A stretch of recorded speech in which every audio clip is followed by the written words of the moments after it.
ప్రభుత్వం అందించే ఆసరా పథకానికి సదరం క్యాంపులో ధృవపత్రం ఉండాలి. దీనికి సంబంధించిన సదరం క్యాంపు జిల్లా కేంద్రంలోని ప్రభుత్వ ఆసుపత్రిలో సదరం క్యాంపులు ఏర్పాటు చేస్తారు. అందులో భాగంగానే పలు సంక్షేమ పథకాల అర్హత పొందడానికై అర్హతలు కలిగి ఉన్నవారు సదరం క్యాంపులో పాల్గొని సంబంధిత వైద్యులతో ధృవీకరణ పత్రం పొందుతారు. దీనికై సదరం క్యాంపులో కొందరు వయోవృద్ధులు, పిల్లలు, ఈఎన్టీ వైద్యుడు డాక్టర్ సంతోష్ కోసం దాదాపు 2.5 గంటల పాటు నిరీక్షిస్తూ అసహనానికి గురయ్యారు. వాస్తవానికి సదరం క్యాంపు ధృవీకరణ పత్రం కోసం ఆన్లైన్లో స్లాట్ బుకింగ్లో ఉదయం 9 గంటలకే సమయం ఇచ్చారు.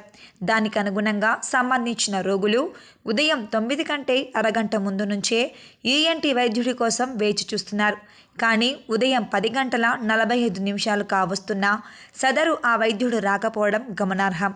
ఈ విషయమై సూపరింటెండెంట్కు వివరణ కోరగా వెంటనే ఆమె తన ఛాంబర్లో ఆ వైద్యుడిని పిలిపించి అడగగా, నాకు ఈ వృత్తి కంటే నా వ్యక్తిగత పనులే ముఖ్యమని, ఎమ్మెల్యేకు కానీ విలేకరులకు సమాధానం ఇచ్చేది లేదని, ఏం చేసుకుంటారో చేసుకోండి అని, చివరికి సూపరింటెండెంట్కే సస్పెండ్ చేస్తారా చేసుకోండి అని చిటికే కొట్టుకుంటూ పోవడం సినిమా సీన్ లాగానే కనబడుతోంది.